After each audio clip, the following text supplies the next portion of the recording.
The murder suspect, whose case sparked more than 4 months of protests in Hong Kong, has been released from prison. Tong-kai served 18 months in jail for money laundering and is now a free man. The 20-year-old Hong Kong citizen was accused of murdering his girlfriend while on a holiday to Taiwan last year. He confessed after fleeing back to Hong Kong. His case was used by the Hong Kong government to push for a controversial extradition bill which led to mass protests against the government. Chan has since said he's remorseful and wants to turn himself in to Taiwan authorities. But the question of how to handle his case has sparked a row between Hong Kong and Taiwan. Hong Kong has refused a request to allow Taiwanese authorities to escort Chan back to Taipei, saying Taiwan has no law enforcement power in Hong Kong, while Taiwan says he can't just fly back to the island on his own. 希望喺台方呢一方面咧係作一啲積極嘅做法唔好去增多枝節經常改變佢嘅立場，將呢件事件咧變為一個政治嘅操作希望喺伸張正義、符合司法程序、法治精神方面咧去處理呢一件案件嘅疑犯。 As Victoria Jen reports, Taiwan has sent a prosecutor and 3 police officers to Hong Kong.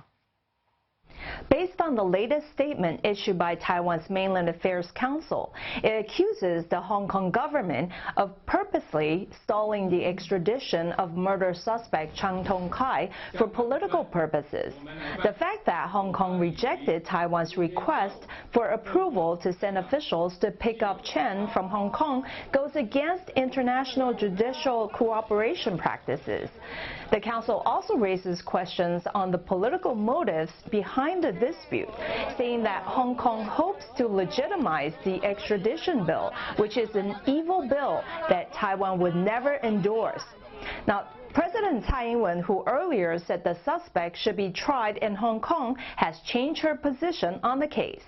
既然这个香港的政府不愿意行使管辖权替受害的香港人伸张正义的话，那这件事情就由我们中华民国、我们台湾来处理。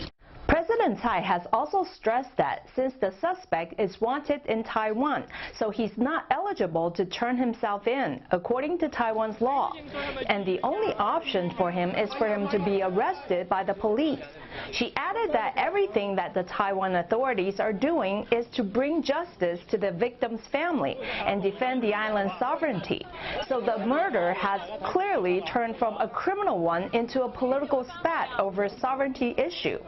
Now, media reports said that Taiwan has already sent a prosecutor and 3 police officers to Hong Kong, but Hong Kong authorities have denied any knowledge of that. Now, how the case plays out will no doubt increase more uncertainties to the already strained cross-strait relations. Victoria Jen, CNA, Taipei. Here's how the case played out. After allegedly killing his pregnant girlfriend in February, Chan used her password to withdraw nearly $3,000 from her credit card account. And then back in Hong Kong, police arrested Chan a month later on charges of money laundering. He could not be sent to Taiwan despite requests from authorities there, and that's because there's no formal extradition agreement between Hong Kong and Taiwan.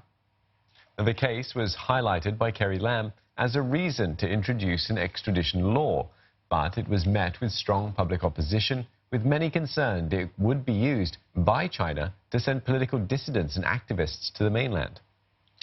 And on June 9th, we saw 1 million people march against the bill, kicking off more than 4 months of unrest. Today, Hong Kong's legislature formally withdrew the extradition bill. The government reluctantly agreed to drop the bill in early September. And earlier, Asia political risk analyst Ross Feingold told CNA Taiwan's position on the case that has been inconsistent, but he expects that authorities will work out a way to bring him back to Taipei for trial.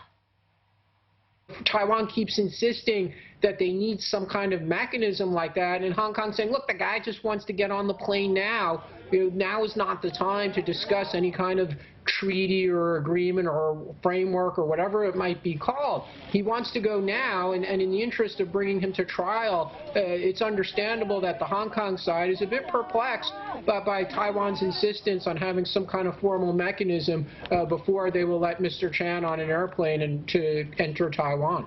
We've seen in the last few days that Taiwan government's position, although at times inconsistent because there's different agencies. There's the agency that deals with relations with China and Hong Kong.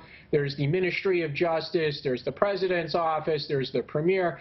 Sometimes their messaging has been inconsistent, but they seem to be weakening a bit on some point. So whereas earlier they may have said, you know what, just put him on trial in Hong Kong. You have his confession there. Now they seem to be saying, look, we'll take him back as long as you kind of talk to us first and we have some kind of government-to-government conversation about how to do that. So Taiwan side seems to be relenting, so they'll come up with some face-saving way where Chan can get on an airplane. And look, nobody wants him to be on an airplane unescorted. That presents a security risk as well. So the Taiwan side will have to figure out a face-saving way to allow Chan on the plane and to monitor him on the plane, but eventually to have him back here in Taipei for trial.